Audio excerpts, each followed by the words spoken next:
अस्सलाम वालेकुम सामीन। एक और सबक आमूज़ स्टोरी के साथ पेश खिदमत है। अगर ये स्टोरी अच्छी और सबक आमूज़ लगे तो चैनल को लाइक, शेयर और सब्सक्राइब ज़रूर कीजिएगा और बेल के बटन को ज़रूर प्रेस कर दें ताकि आपको आइंदा भी मुख्तसर मगर जामे सबक और इस्लाह से भरपूर स्टोरीज़ मिलती रहें। ज़ोहर के बाद आपको बाहर मुल्कों के अक्सर मसाजिद में ये मनाज़र दिखाई देंगे। ये वो लोग हैं जो नमाज फज्र के फ़ौरन बाद और बाज़ इससे भी पहले अपने काम पर निकल आते हैं। ज़ोहर की अज़ान से कुछ देर पहले 1 घंटे के लिए छुट्टी होती है ताकि दिन का खाना वगैरह खा लिया जाए। फिर कुछ लोग खाना खाते हैं और कुछ आराम को तरजीह देते हैं। और हाँ, खाना कोई होटल से नहीं आता बल्कि जो पका कर सुबह साथ लाते हैं, अक्सर वही ठंडा खाना पड़ता है। 2 साल कमोबेश 700 दिन ये लोग मेहनत करते हैं। माहाना कमाई तकरीबन 150 दिनार से लेकर 250 दिनार के दरमियान होती है। कुछ हर माह घर बेच कर कुछ बच जाते हैं जो पाकिस्तान या यहाँ जमा होते रहते हैं। फिर 2 साल बाद 1 या 2 माह की छुट्टी आती है।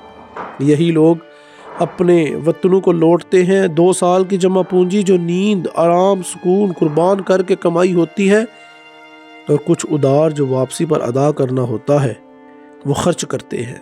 अच्छे कपड़े पहनते हैं, हाथ में अच्छा मोबाइल पकड़कर अच्छी गाड़ी में सफ़र करते हैं। इनको देखकर इनके इर्द गिर्द के नौजवान ये समझते हैं कि शायद ये दरख्तों से दिनार उतारने में कामयाब हो चुके हैं और हम महरूम रह गए हैं।